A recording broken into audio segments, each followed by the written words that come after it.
E a Bíblia diz que aquele temporal era tão grande que as ondas, elas subiam por cima do barco, de maneira que o barco já estava se enchendo de água. E a palavra de Deus diz que Jesus dormia sobre a polpa do barco numa almofada. E aí eles despertam Jesus. Ele diz: mestre, o senhor não está se importando que estamos aqui perecendo com esta tempestade? E ele se desperta, ele repreende o vento, o mar. A Bíblia diz que o mar se aquieta, o vento se aquieta, e ali há uma grande bonança. E Jesus diz algo para eles, e disse-lhe: por que sois tão tímidos? Ainda não tendes fé? O problema deles aqui não é que eles não tinham fé, mas que eles tinham medo. Medo sobrepôs a fé, e eles acharam que não seriam capazes de orar para aquela tempestade cessar. Porque Jesus disse: por que sois tão tímidos? Porque Jesus está falando aqui da timidez. Porque às vezes o medo nos traz uma timidez.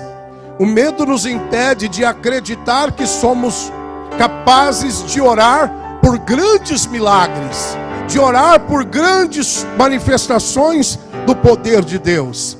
Às vezes o medo, ele entra para sobrepor sua fé, para tentar destruir sua fé, para que você seja tímido ao orar por grandes milagres, a orar por uma grande porta de emprego, a orar por uma cura, pela salvação de uma pessoa que diz: eu não quero saber de Jesus, eu não quero saber de ir à igreja.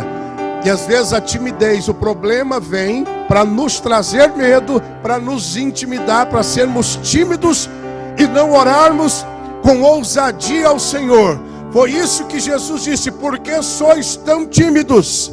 Ainda não tendes fé? Na verdade, eles tinham fé, mas a timidez que eles expressaram foi devido ao medo que eles estavam sentindo. O medo traz aquela timidez, faz com que a pessoa não tenha coragem de orar por grandes milagres. Mas o Deus não é só o Deus que cura resfriado, é o Deus que cura câncer.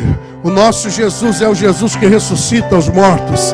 O nosso Jesus é aquele que faz proeza, aquele que abriu o mar vermelho, aquele que levantou paralítico, curou surdos, aquele que curou mudos, aquele que expulsou demônios, limpou leprosos. Esse é o Deus em que nós confiamos. Quem crê nisso, diga glória a Deus.